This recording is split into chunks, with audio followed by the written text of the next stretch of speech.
Hey everyone, back again. So, got a little bit more progress. I was really trying to see what I could get just out of the Tesla coil input before I started to mix the push-pull circuit. So, here we've got 34 volts across the load without the main push-pull driver going. So we're finally getting some action just out of the Tesla coil, 34 volts worth, and that's just from the copper top load and that tiny bit of aluminum. And I've got a 3-coil system going now, so something I'm more used to. It just seemed to be a little too hit and miss with the 2 coils, so gonna take a few turns off of the secondary on the driver circuit here, and then leave the resonator as it is. Although I've debated using this one as the secondary for the driver and this for the resonator here. Either way, I take about 3 times the inductance off of one, because they're about actually even, about 2.03 millihenries each of them, so I'm going to make one 4 times less inductance and keep it tightly coupled with the primary, and then just have the resonator doing the main resonant rise. You can see here with the probe,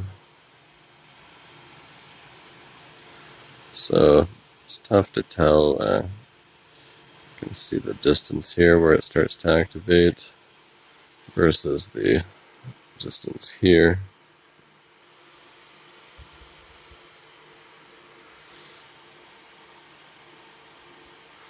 So it's quite active, pretty extreme electric field all around here.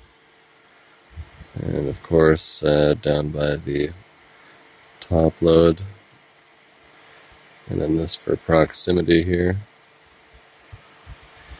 And with the right grounding, I was able to keep all the RF off of the components now.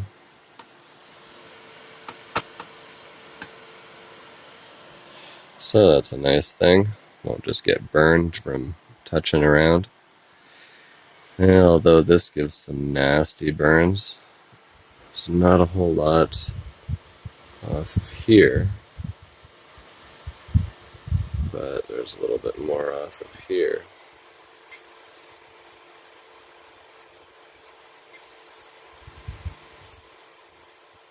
So you can see the rise that we got out of this coil here.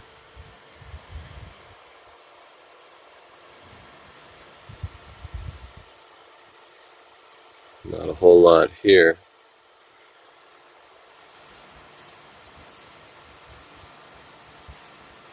A little bit more distance in the streamers here. So we're getting a nice little rise out of this resonator before it goes into this little choke and into the top load. And so finally, we've got something across the load without turning on the push-pull. So now, I'll switch that guy on.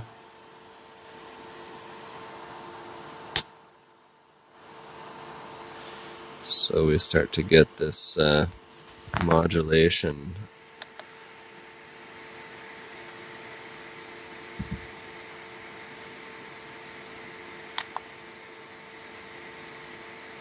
So that's happening at about 30 kilohertz, and these smaller waves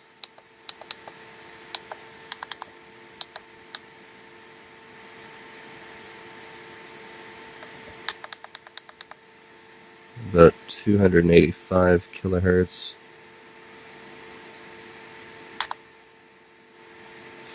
Then I'll switch back off the push-pull.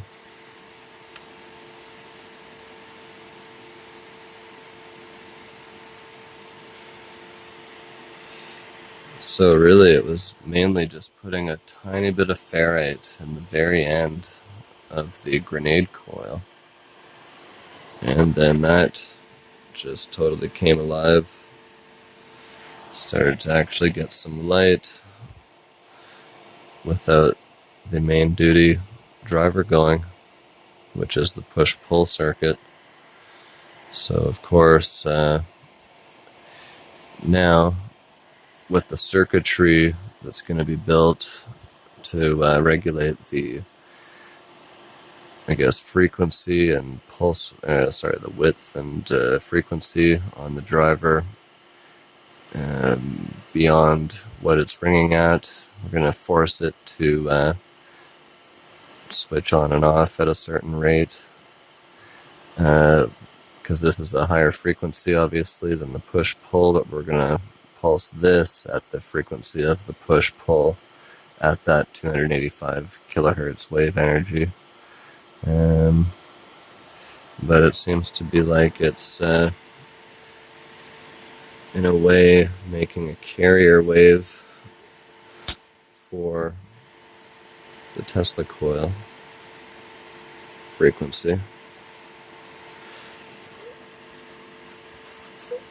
But it doesn't ring as well with these output capacitors connected, but I'll do that now, and that's where we'll see our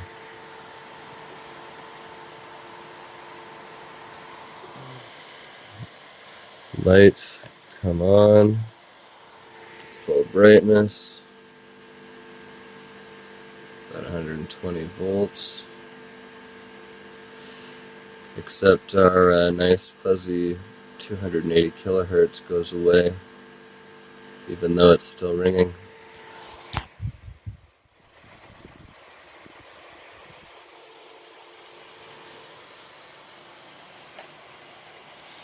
Just not getting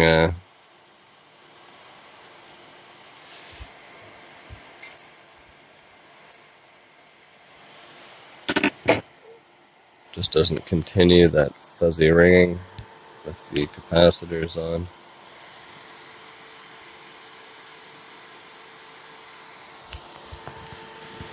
But we're gonna nurture this along.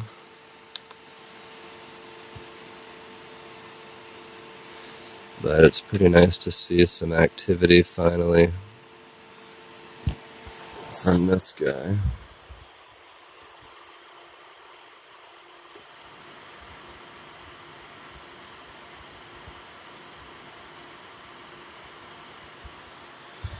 Just had to adjust that slightly.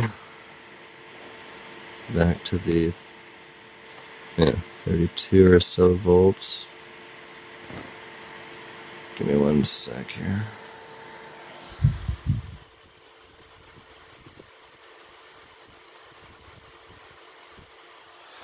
Yeah, just a little more nudge. 34 volts. There we go. So I will keep you guys up to date. Talk to you soon.